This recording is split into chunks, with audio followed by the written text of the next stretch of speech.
it's like a calculator for words. Yeah, exactly. Right? It's like if somebody, has a code question, the layperson might not know what that's called in the city code. Exactly. Is that what you're saying? And that's hard to do with someone who isn't able to instantly understand and know the entirety of the city code. In Fayetteville, it's a 600-page document, right? But an AI can just say, oh yeah, I know where that's at, without, it doesn't have to look it up, it doesn't have to go, it just knows that's where that's at. And it can kind of reconstruct what it knows in a way that it can talk to you where you're at, which is kind of the magic. Welcome to episode 1 of the REI-NWA podcast. I'm your host, Coley Bailey. I am a broker here in Northwest Arkansas with the Lone Rock Home team at Fathom Realty.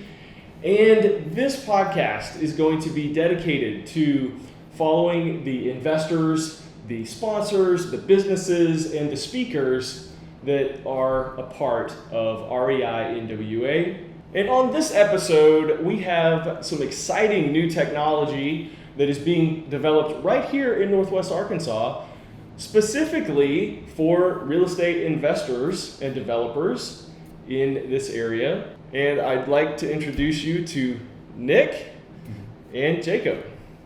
Yeah. Say hey. How's it going, guys? I know you. It's going well. It's been an exciting project so far. So Jacob and I have created one of many AI products, we hope.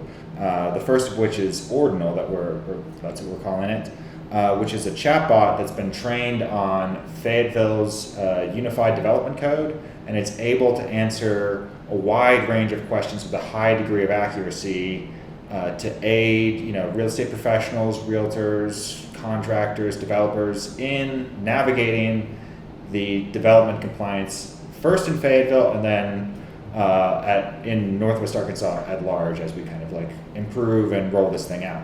Yeah, so the kind of high level and in a easy to digest way, I guess, is we're trying to build something that lowers the pain of communicating with the city about the development code. So on both sides, whether that's being a developer and you're calling in and saying, hey, I disagree with this or that about how this thing's being analyzed and looked at, and I want to challenge it, or I want to find a better solution, or whatever it is that you're trying to communicate with the city.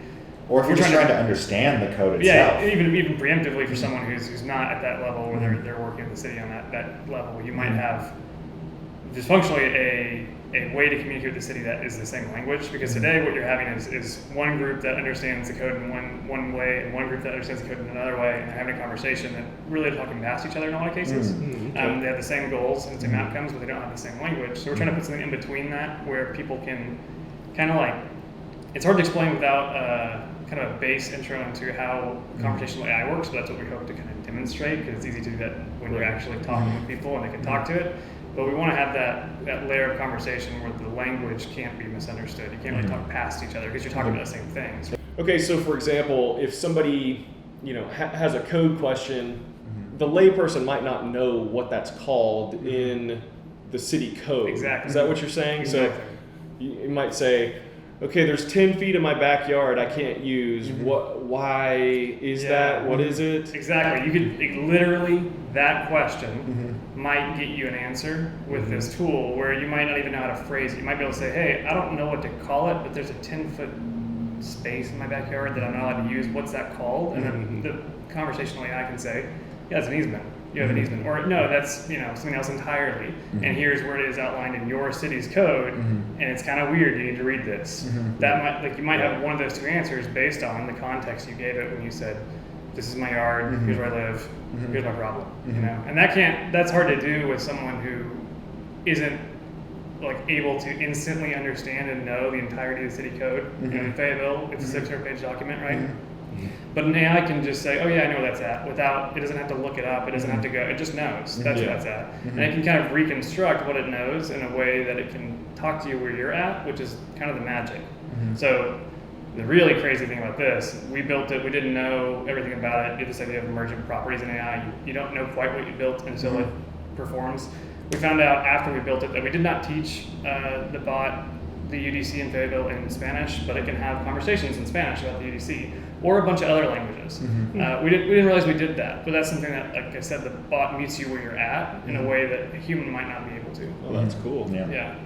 Again, a lot of information there, like without trying to explain AI as it is kind of at like a commercial level right now, where you can go buy a ChatGPT subscription. Without trying to explain all of that, this is basically a personage that you can have a conversation with about a document that it knows very well and won't necessarily misrepresent. If that makes sense. That's a really interesting use for AI. I mean, a lot of people think about, creating essays and cheating on their homework and all that stuff. Exactly. There's a lot in the news so much more than right that. now. There's a lot of doom and gloom about it, and then there's a lot of utopian ideas about AI. But humans have created so much information out there. It's really hard to digest, and it's really hard to parse what information you need in the total pool of information. And so, especially, something like a city code. I mean, I can imagine an investor looking at, okay, so if I buy this lot that has a house that needs to be torn down, and then we want to build something else there, can we do that? What can we do? What do the codes say? What's it zoned for? Exactly. All of these things. Even, walk you through the steps of rezoning it, right? And it can't make strategic recommendations right now, but that's definitely something that we'll be able to do in the future. Like, okay, I've got this, lot over on, East Street or whatever. It's zoned this. What could I possibly do with this? And it would be, well, if you get it rezoned to this, which you could do by going to the city and blah, blah, having, submitting these documents. You could get it rezoned to this, and there's precedent for this over on this street, cool. right? Yeah. And so then it can basically use that to like build up your case for, getting it rezoned and, navigate.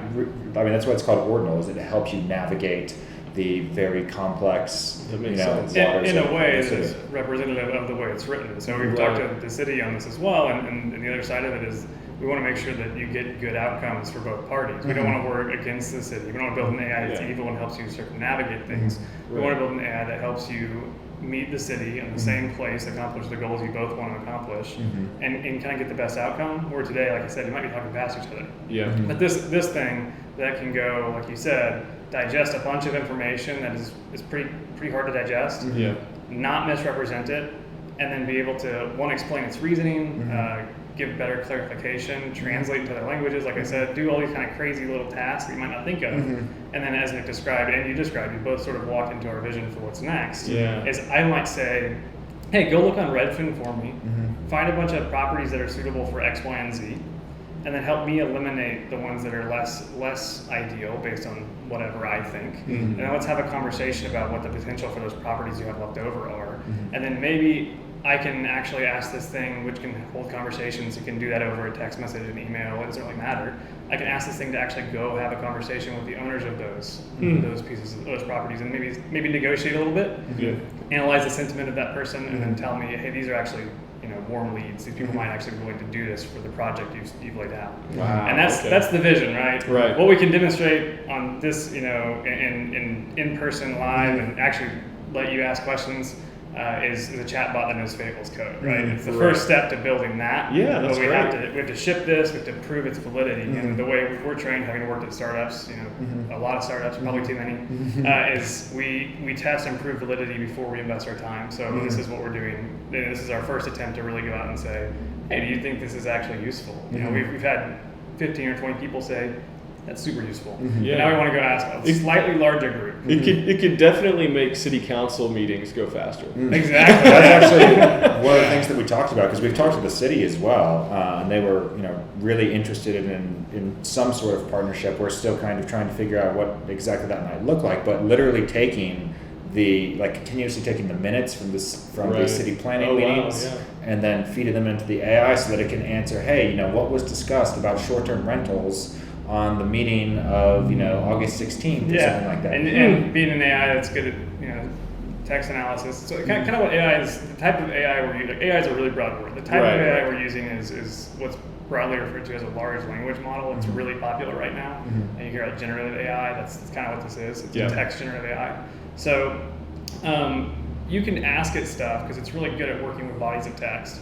Things like, hey, what was the vibe the last like 6 city council meetings? And it would tell you what the vibe was based on the minutes. Wow. It would say, hey, yeah, that language is pretty strict language, or hey, no, they seem like they're having a good time. So their sentiment around this idea or that idea is good or bad. You know, there are levers on how much you want to like do that kind of analysis because you're ultimately trusting an algorithm that's probably wrong occasionally.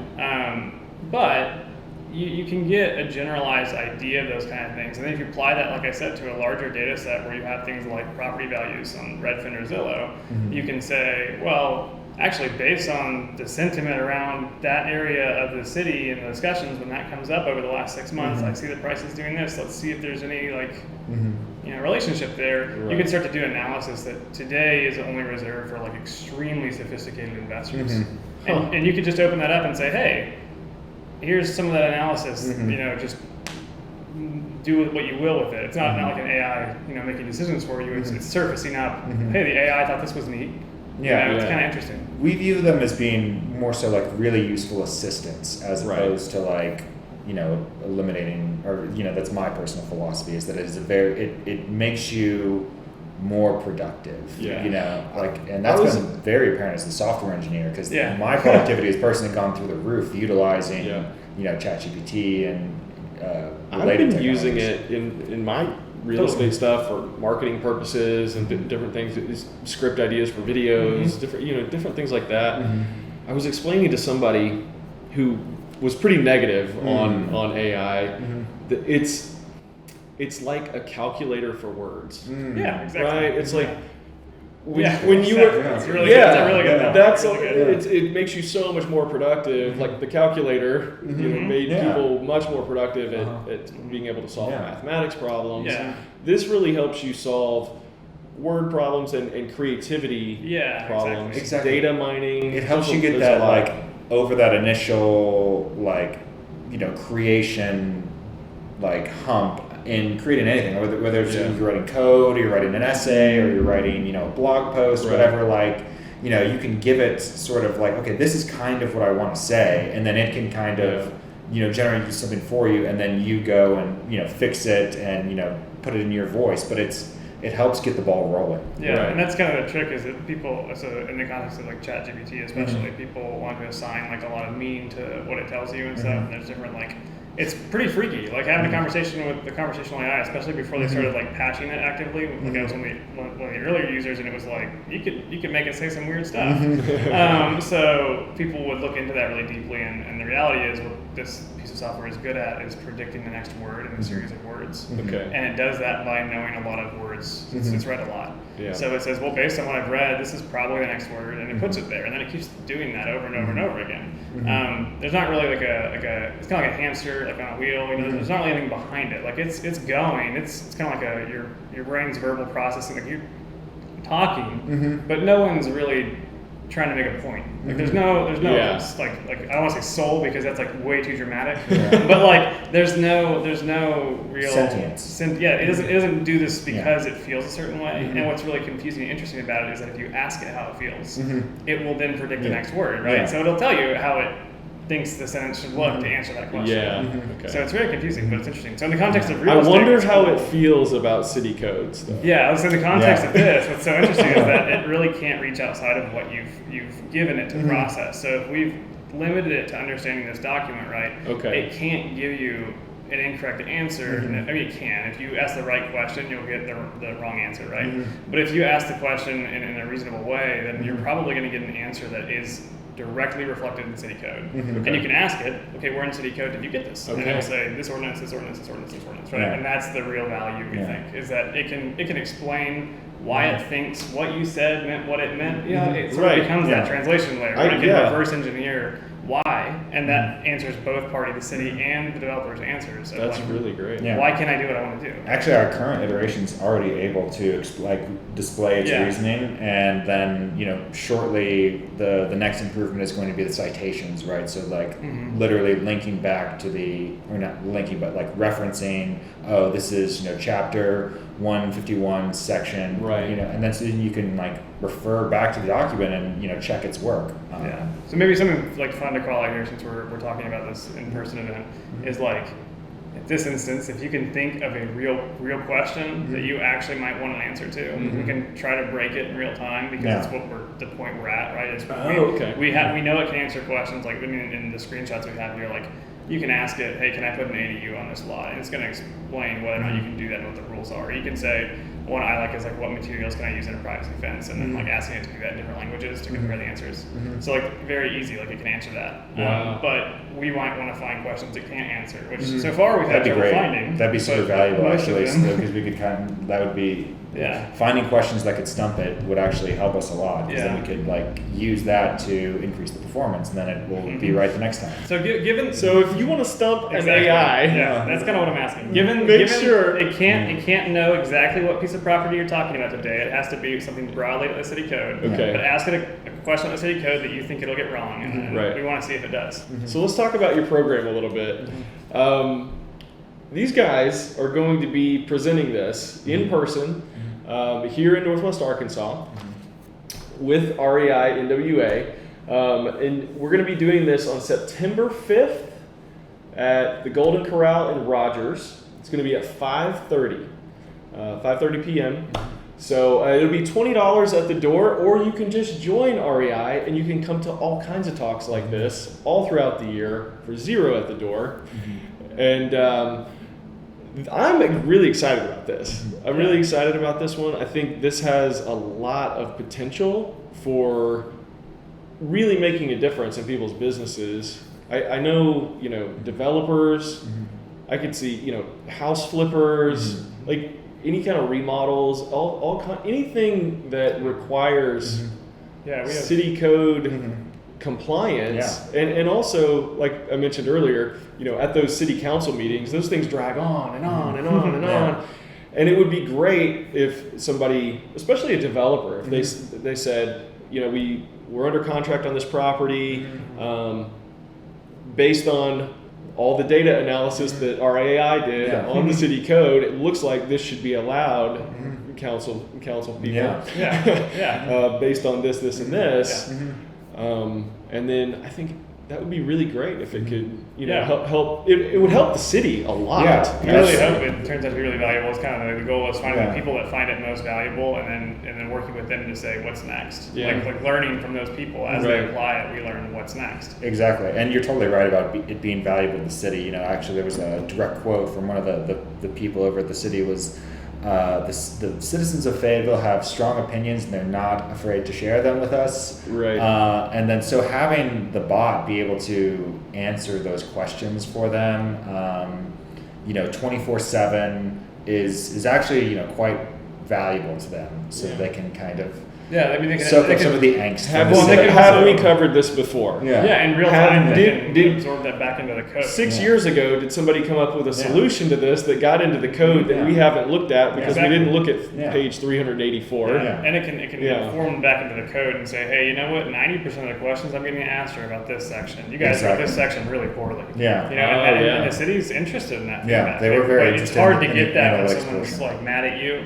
But when someone's mad at the bot, right? The bot's going to take out the valuable feedback. It's going to say this person was really, really angry and they cared about X, Y, and Z. And it won't be someone like the other end of the phone who's like getting screamed at because they work here, right? It'll just be useful feedback, which is really, really valuable to the city, and we've confirmed with them, like they do want that feedback. It's just difficult to parse through the noise right now, and this does a really good job of that.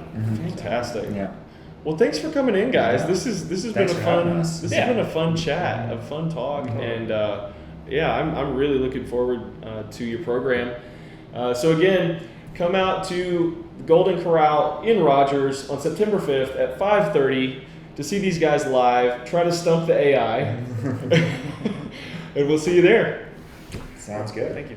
Thank you very much. All right, thanks, guys. And now is a good time to also mention that our champion sponsor for the month of September 2023 is ProX Property Management. My name is Tyler Casey. I'm the broker owner of ProX Property Management Bentonville. We do serve the whole Northwest Arkansas area, but our office is located in Bentonville. The purpose of our business is to build the world's greatest real estate investment, property management, and housing solution. We really want to have a holistic approach to that, where we help people with deal structure, due diligence, financing options, deal sourcing, and property management. We like to say that we make direct ownership of real estate investments passive, profitable, and as easy as owning a mutual fund.